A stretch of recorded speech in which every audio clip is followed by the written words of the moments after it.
소개가 길었습니다. 네네. 5년이나 됐는데, 굉장히 이제 인상적인 사건이었기 때문에. 네. 세세하게 기억이 나는데, 당시에. 네. 이틀 전이었던가요? 3일 전이었던가 그랬죠? 네. 대선. 바로 직전에 MBC가 김정남 씨를 단독 인터뷰했다 하는 내용을 처음으로 본인 SNS에 올렸지 않습니까? 네. 그 내용을 어떻게 알게 됐는지 그리고 그때 당시 상황을 좀 설명해 주십시오. 그 당시에 낙검수라고 있어요. 김어준이라는 분이 하시는 방송이었는데 네. 거기서 워낙 그분들이 취재를 잘하셔가지고 네. 대선 기간 중에 김정남이 한국 또는 제3세계로 망명할 가능성이 있다. 네. 그리고 그게 대선 과정에 당시 NLL 광풍이 불고 있었는데 네네. 그 광풍과 맞물리면서 네. 그야말로 여권 주자를 돕는 그런 공작 차원에서 진행될 가능성이 있다. 이런 취지로 보도하셨잖아요. 그거를 뭐 한 달 전부터 떠들었죠. 예. 예. 네. 그래서 깊은 감화를 제가 받아가지고 예. 취재를 하셨군요. 그렇다면은 당시에 미디어 세트, 언론 지형을 봤을 때 정부 입장에서 만약에 이런 공작이 사실이라면 대단히 보안도 중요하고 그렇죠. 손발이 잘 맞아야 될 거 아닙니까? 그렇죠. 나중에 뒤탈이 안 나려면. 예. 그러면 어떤 언론사를 고를까 생각을 하다가 MBC가 상당히 정렬이 잘 돼 있었어요. 당시에. 예. 이미 통제, 우리말로 통제. 네네. 그래서 MBC의 가능성이 높겠다라고 생각해서 아하, 추정해요. 네. 그래서 제가 내부 이제 취재를 하기 시작했죠. 네. 그랬더니 움직임이 있다라고 하는 내용을 포착을 했고. 이게 MBC의 구성원들도 사실은 잘 알지 못하도록 MBC 내부에서 비밀리에 진행됐다는 거죠, 그때.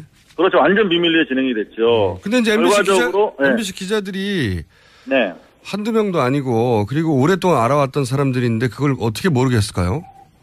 그거 모르게 할 수 있죠. 그래서 이를테면 국내에서 파견을 하면 네. 이게 문제가 되잖아요. 네.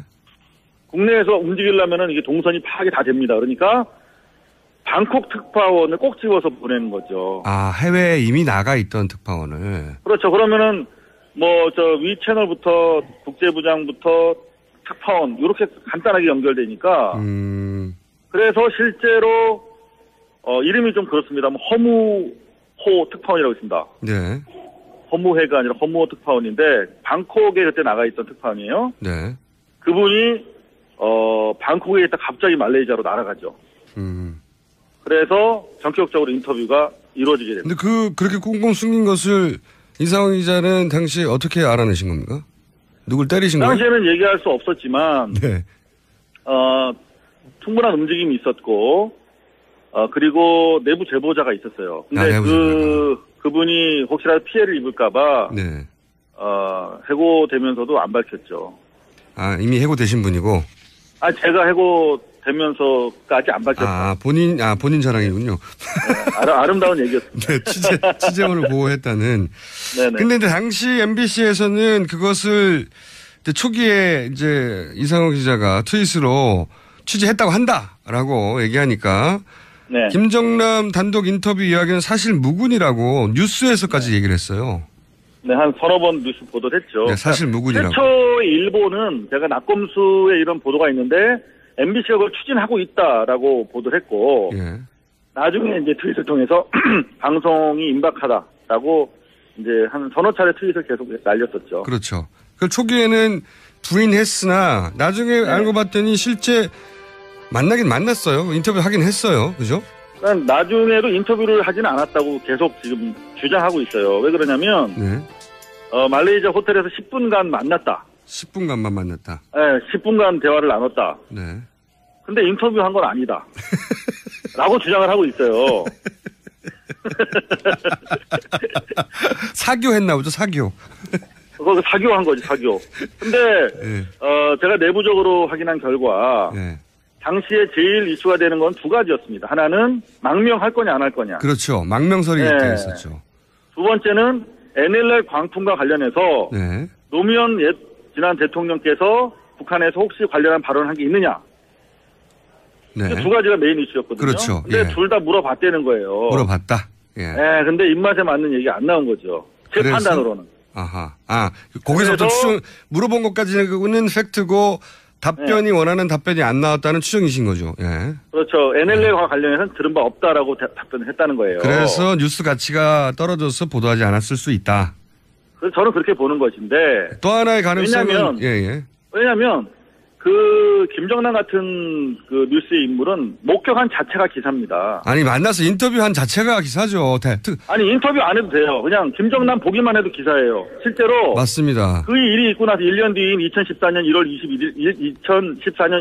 12일 날 요미우리 신문이 보도해요. 말레이시아에서 밥 먹는 거 목격됐다고. 맞아요. 기억납니다. 직접 본 것도 아니야. 요미우리가 본 거야. 예. 근데 그걸 가지고 MBC는 대서 특필을 했어요. 리포트를 하고 난리를 쳤어요. 그런데 본인 본사의 방콕 특파원에 가서 10분 동안 인터뷰를 했는데 원하는 답변이 안 나와서 보도를 안 한다는 게 말이 됩니까? 그렇죠. 월드와이드 스쿱. 단독 보도죠. 말도 안 되는 거죠. 말이 안 되는 겁니다. 예. 이거는 전 세계가 받아주는 뉴스입니다. 이 정도 뉴스는. 그렇죠. 근데 이제 원하는 보도 답변. 안 한 이유가 뭐냐. 네네.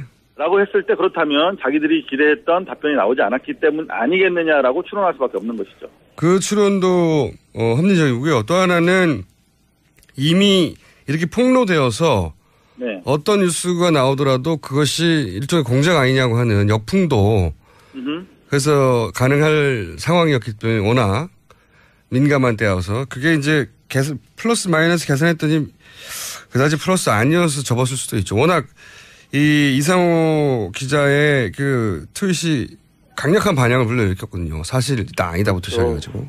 사실 허무호 특파원 얘기도 네. 자기가 김정남 씨를 만났더니 제가 이걸 트윗을 통해서 내부 폭로를 한 것을 이미 알고 있더라. 그래서 대화가 원활하지 못했다. 뭐 이런 취지로도 얘기를 하고 있어요, 사실은. 뭐 결과에 맞춰서 그럼에도 불구하고, 네네. 그럼에도 불구하고 보도를 했었어야 되는 것이죠. 만났다. 그러한 취지로 인터뷰를 했다면. 그렇죠. 만났다는 자체로 뉴스고요. 원하는 답변이 안 나왔어도 그렇게 답변했다는 자체가 어마어마한 뉴스니까. 그럼요.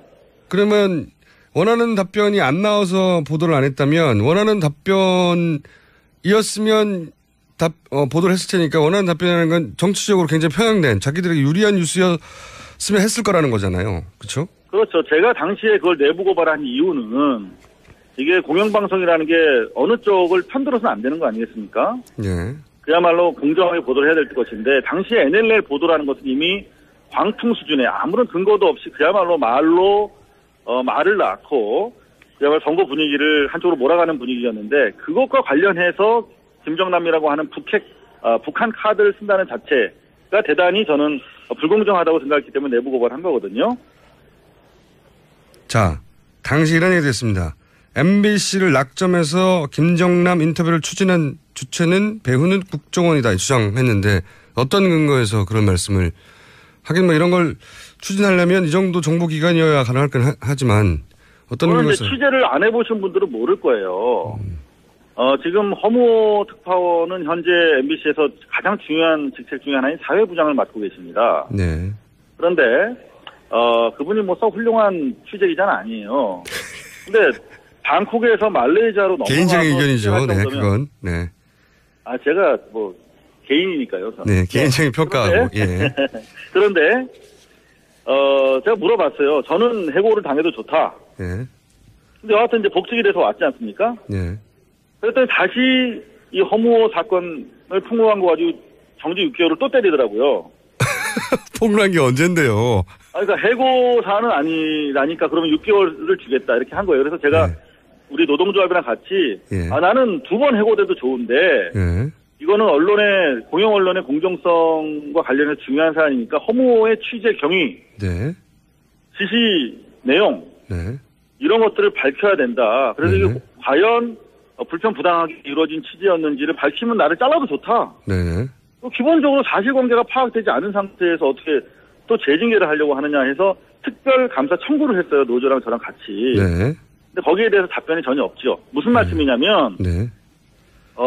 해외에 나가서 누구를 만난다는 게 그렇게 생각만큼 간단한 취재가 아니거든요. 어렵습니다. 매우 정교한 자료가 없으면은 네. 갈 수가 없어요. 한 번 뭐 수천만 엄청난 돈을 들여서 움직여야 되는데. 저도 그거는 충분히 50% 너무 야근데 한 1000% 이해합니다. 저도 해본 적이 있어서, 예. 아, 그럼요. 예. 그래서 어렵습니다. 저는 취재를 해본 사람은 외국 제3국 내가 있는 곳에서 벗어나서 다른 나라 가서 누구를 만난다?